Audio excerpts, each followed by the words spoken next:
Palavra do Senhor, livro do profeta Abacuque, capítulo 3. Se você puder ficar em pé, vamos ler apenas um verso. A versão que eu uso sempre é a Nova Almeida atualizada. De acordo com os estudiosos que entendem mais do que eu, é a melhor versão em português que nós temos hoje da Bíblia Sagrada. Eu gosto muito dela. Livro do profeta Abacuque, capítulo 3, verso 2. Quem achou, diga amém. Amém. Quem não achou, diga misericórdia. Muito bem. Vocês acharam Abacuque, então quer dizer que vocês estão lendo Bíblia mesmo, estão craques, né? Certa feita eu pedi na igreja para os irmãos acharem Abacuque, o meu irmão falou assim para a mãe dela: mãe, brincadeira, não tem isso na Bíblia não. Acho que fica brincando, né?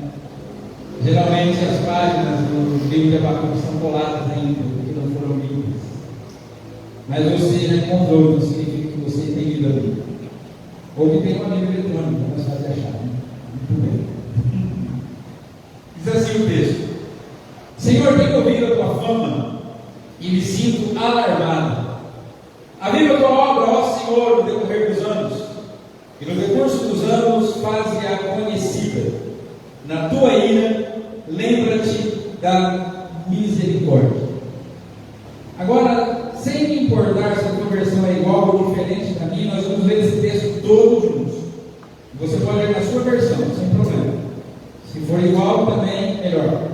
Vamos lá, todos juntos? 1, 2, 3. Senhor, tenho ouvido a tua fama e me sinto alarmado. Aviva a tua obra, ó Senhor, no decorrer dos anos, e no decurso dos anos faze-a conhecida. Na tua ira, lembra-te da misericórdia. Senhor, mais esta vez, nos colocamos diante deste Pai. Pedimos por misericórdia e graça da parte do Senhor. Senhor, tu já falaste conosco num outro ambiente hoje, através desse texto, através dessa palavra. Pedimos, faça de novo, Senhor. Fale conosco outra vez. Precisamos disso. Suplicamos, Senhor Deus, que a tua graça, a tua misericórdia estamos sobre nós, Senhor. Não temos direito de pedir isso ao Senhor, não temos mérito para receber isso, não temos nada para dar em troca. Mas sabemos que se tua graça se manifestar e a tua misericórdia for derramada sobre nós nessa noite, seremos transformados por ti. Por isso, suplicamos isso, Senhor. Fala conosco, trabalha nosso coração, ministra sobre nós, em nome de Jesus. Amém. Assentados.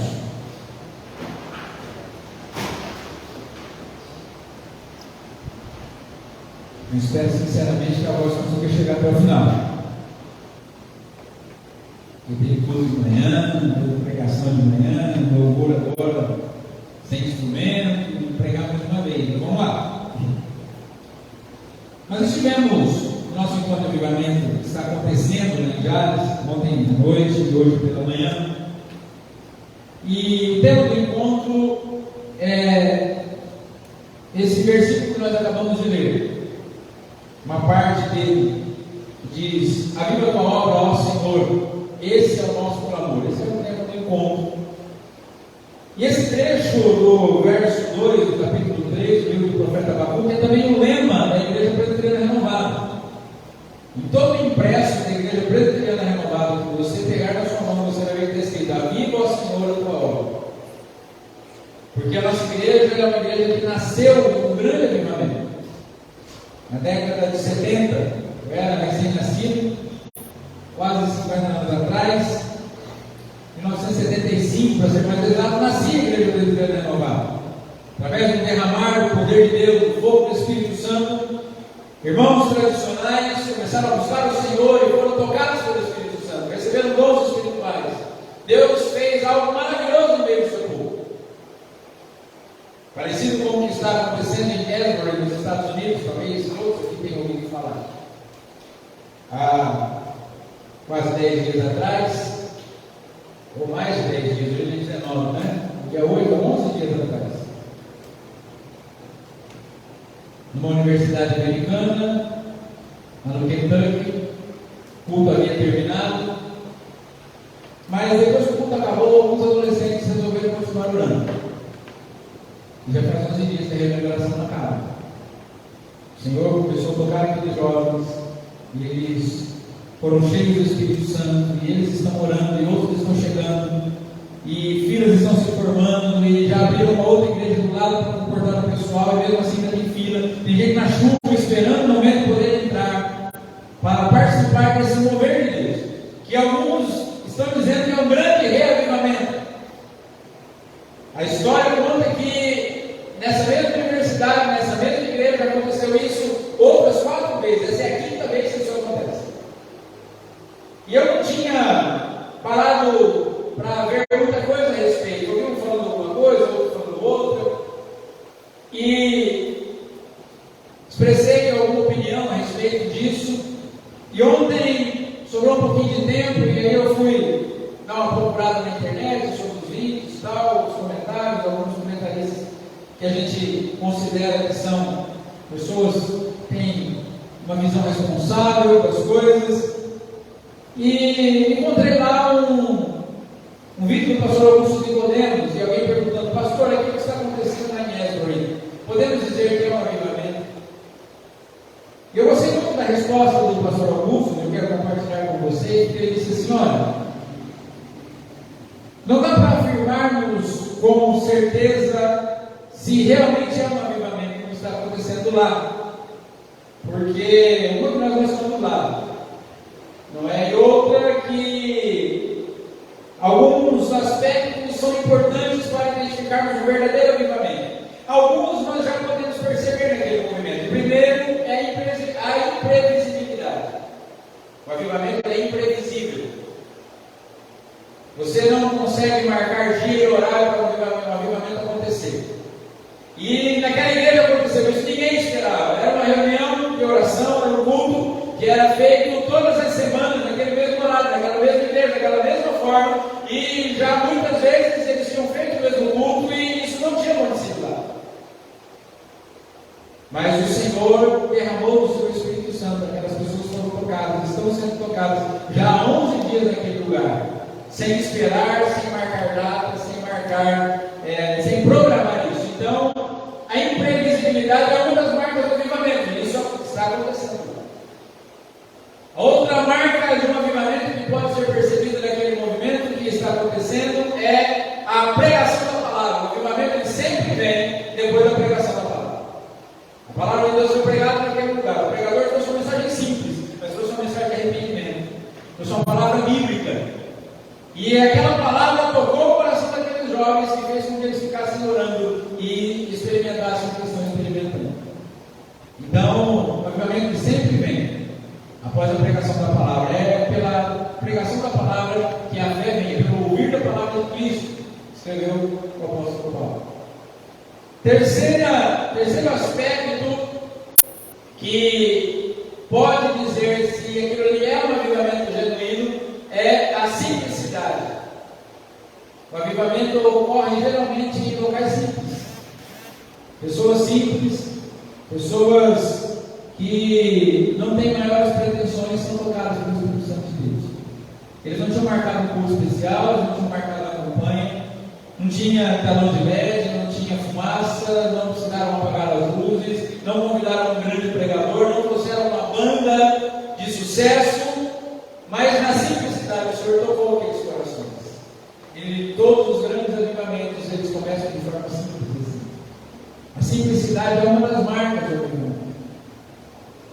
E uma das marcas também, e eu não me lembro se o pastor Augusto citou alguma outra, mas para a gente resumir um pouco aqui, a última marca que nós notamos no avivamento, e essa nós não podemos notar em Asbury ainda, é a transformação na vida das pessoas. Os avivamentos transformam vidas. As pessoas são libertas, as pessoas são transformadas, as pessoas que passam por um avivamento, elas têm uma mudança no seu comportamento, na sua maneira de ser, o jeito de falar muda, o jeito de andar muda, o jeito de se portar muda, e isso a gente só vai poder ver com o tempo. E essa foi a minha ideia desde o início. muito feliz por aqueles jovens estarem aqui na igreja do Senhor. Mas pensei, se isso realmente é um avivamento, vamos saber daqui a alguns dias, daqui a alguns anos. Quando queira Deus, e é o meu desejo do meu coração, que aqueles jovens estiverem levando o Evangelho para toda aquela nação, para todo mundo, levando o amor de Cristo, levando a palavra de Cristo, transformando vidas através da pregação do Evangelho e através do exemplo e do testemunho das suas vidas. Aí poderemos dizer, realmente um grande avivamento aconteceu. E por que eu estou dizendo tudo isso? Porque a gente, não sei se você teve a oportunidade, se não teve ainda, chega em casa e dá uma olhada lá no YouTube. A gente olha aquelas imagens e a gente fica desejando aquilo para a nossa vida. Eu queria estar lá. Eu queria que na minha igreja estivesse acontecendo isso. Eu queria que na minha família, eu gostaria que na minha casa, eu gostaria que na nossa nação estivesse acontecendo aquilo também. Estávamos conversando ontem em casa, minha esposa e eu, sobre esse assunto.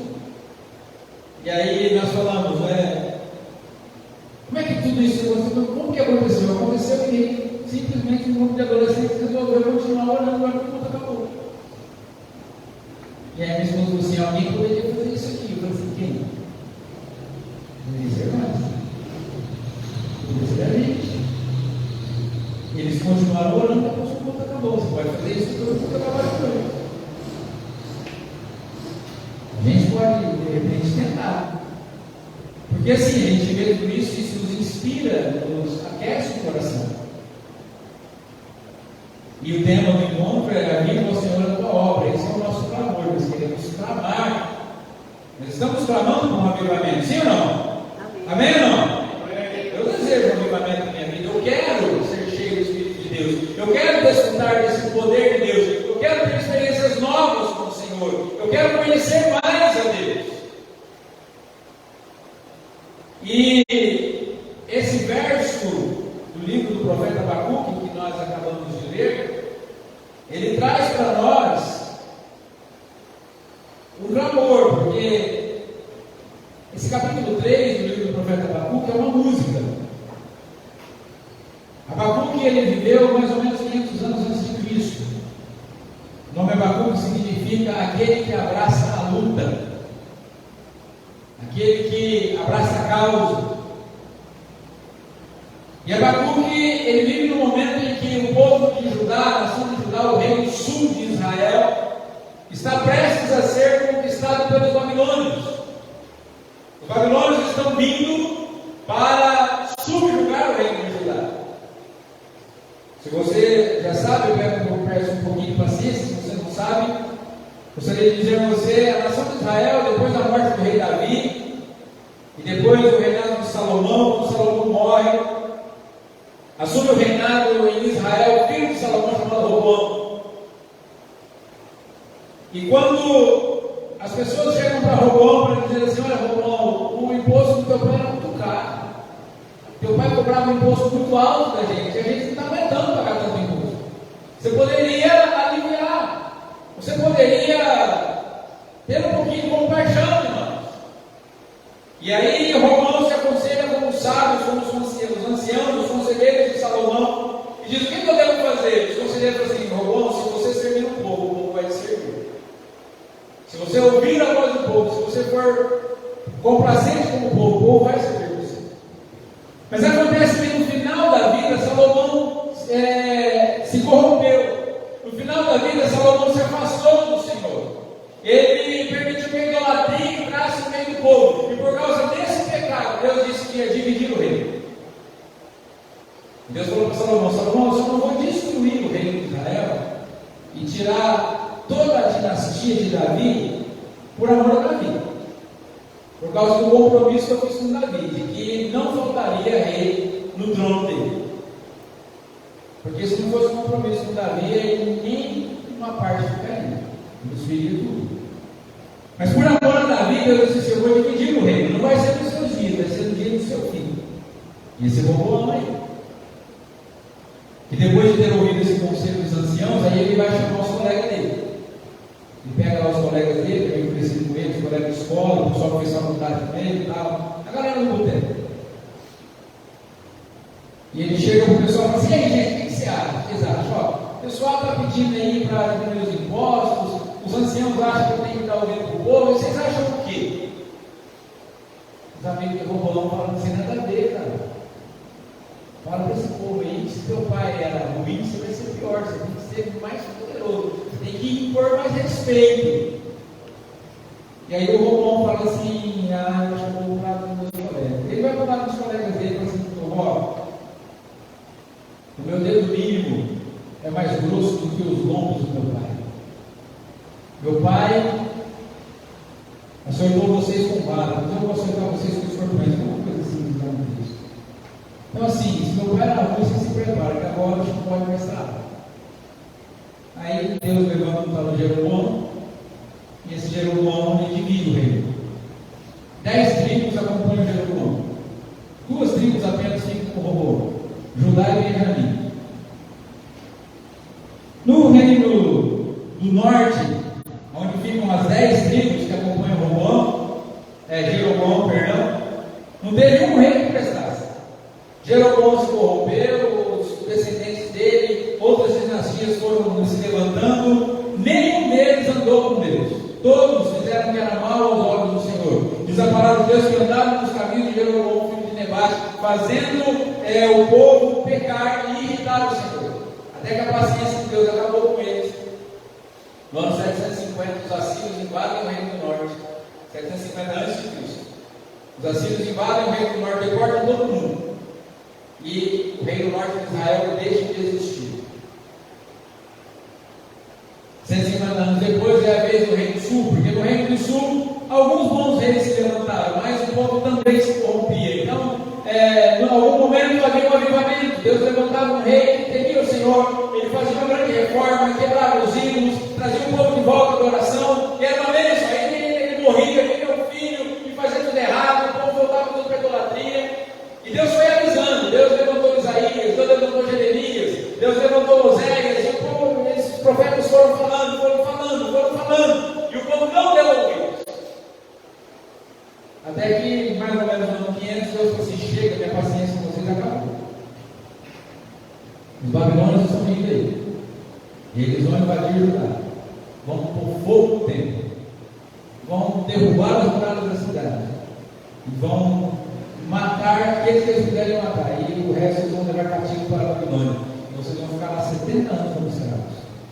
Eles aprenderam que eu sou Deus, e comigo não se preocupe. E aí o Abacuque, ele está vivendo nesse tempo, e aí você lê o primeiro capítulo do profeta Abacuque, e ele fala assim: Senhor, eu não consigo entender, por que o Senhor vai fazer isso com a gente?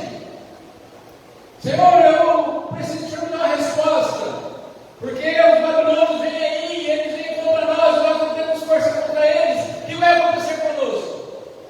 A resposta de Deus para o Abacuque vai acontecer exatamente isso. Eles vão vir, eles são como os cavalos, eles são velozes como os leopardos, é um exército que ninguém pode contra eles, e eu estou trazendo eles contra vocês. Não era um ataque do diabo, não era um laço do inimigo, não era algo que Satanás estava armando contra a nação de Judá. Deus falou assim: eu estou trazendo os babilônios, e eles vão vir, vão invadir a cidade e vão acabar com tudo. Aí o Abacuque ele fica mais em luta ainda, porque ele fala: Senhor, se o Senhor estivesse usando gente boa para castigar a gente, tudo bem. E às vezes você está fazendo uma coisa errada, e aí a pessoa que vai te julgar é pior que você.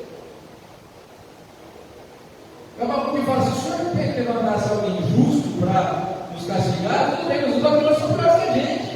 Eles são idólatras, eles são assassinos, eles são maus, eles acabam com tudo, eles invadem as nações e destroem todo mundo, matam as pessoas, rasgam a barriga das grávidas para tirar os crianças lá de dentro. Eles são terríveis. Como é que o Senhor vai usar a gente desse tipo para educar a gente? E Deus falou assim: é exatamente isso. Exatamente isso.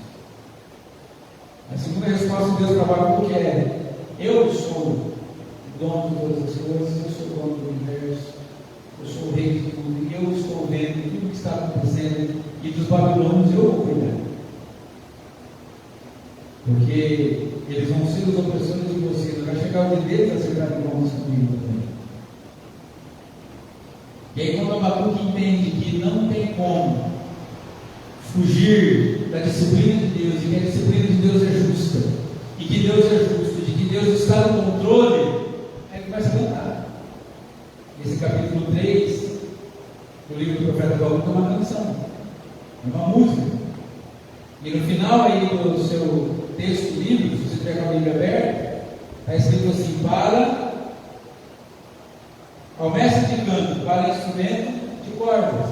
Ou seja, depois que Abacuque conversa com Deus, arrazoa com Deus, discute com Deus e entende quem Deus é, ele começa a enxergar quem Deus é, aí ele chama o tocador de violão da igreja e diz: vem aqui que eu vou fazer uma música para você tocar. E ele escreve esse capítulo 3.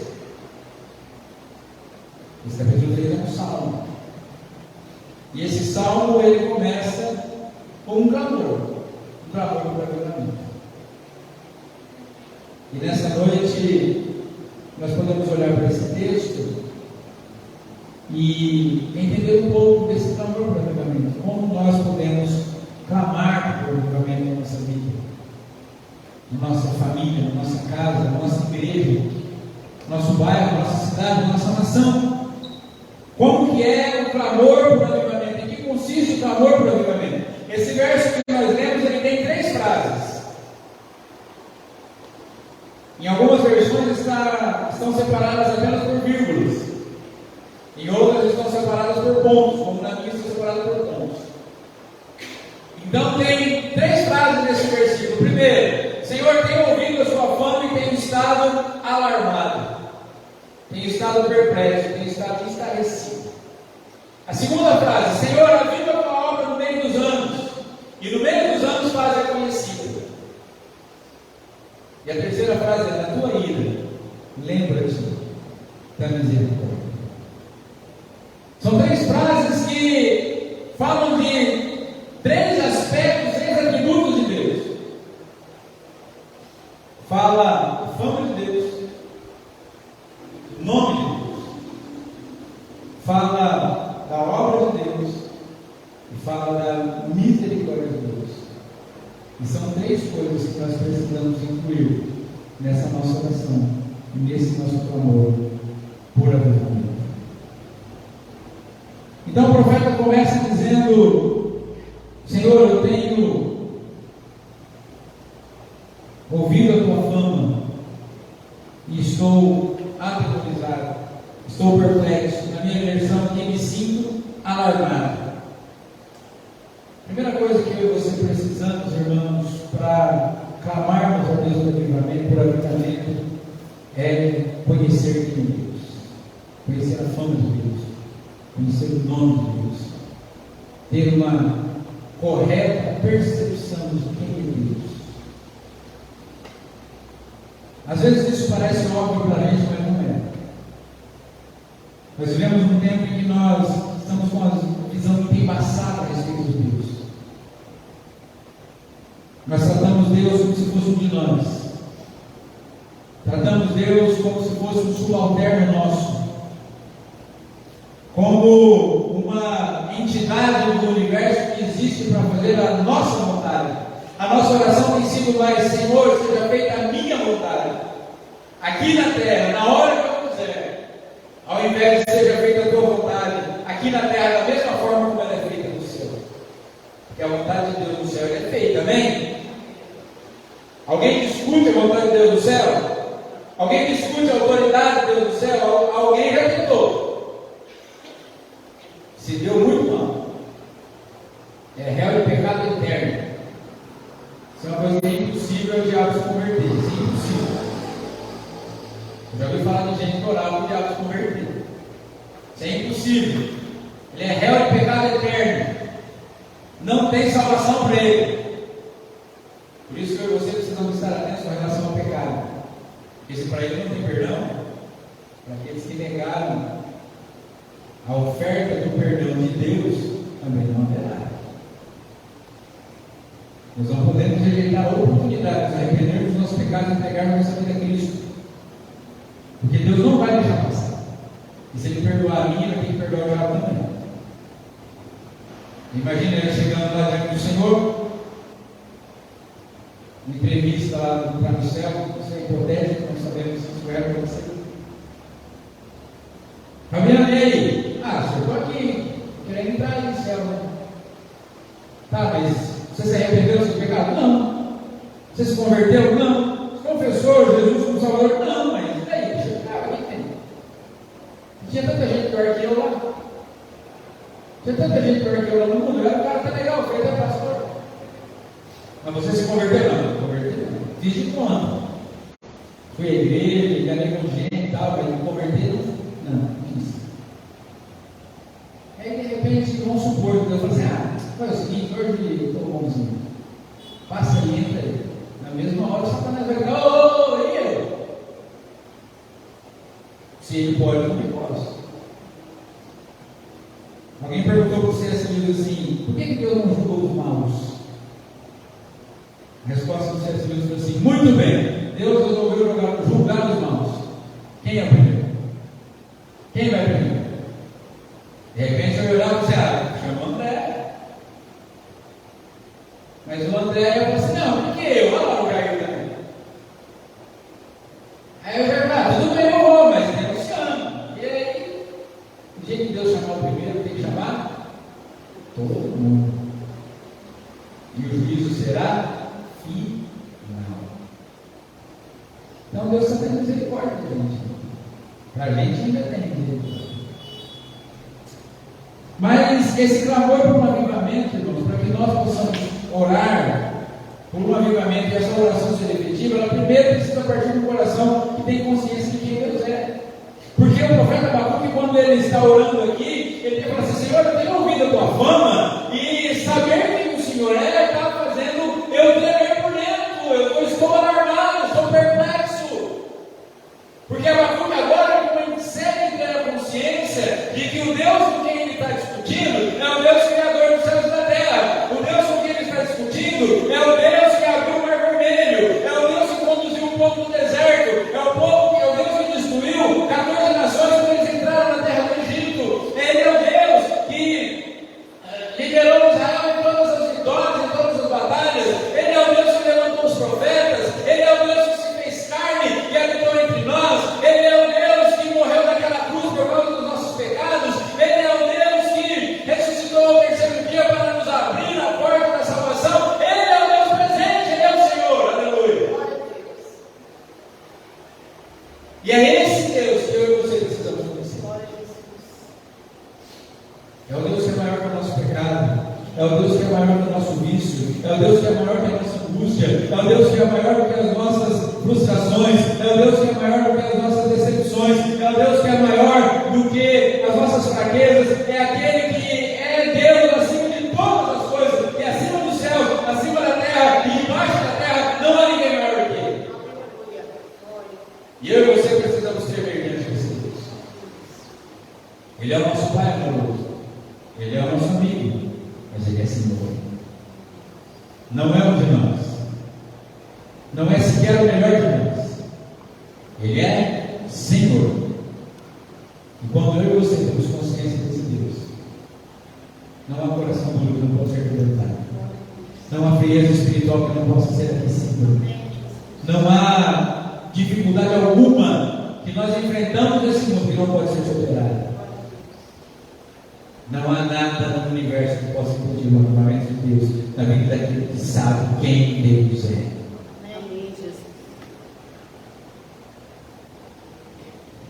Alguns exemplos na Bíblia nós temos de pessoas que tiveram essa experiência de conhecer quem Deus é. O povo de Israel viu o Monte Sinai fumegando, tremendo. Eles olharam para aquilo e disseram: Moisés, nós não podemos aproximar desse Deus, ele é grande demais. O profeta Isaías viu o Senhor e ele falou assim: ai de mim, estou perdido. O pai de Sansão falou para a esposa: a gente vai morrer. Pedro disse assim: Senhor, afasta-te de mim, eu sou um pecador. Os discípulos no monte da transfiguração caíram por terra, ficaram desmaiados. João caiu como morto no meio de páginas. Paulo ficou cego.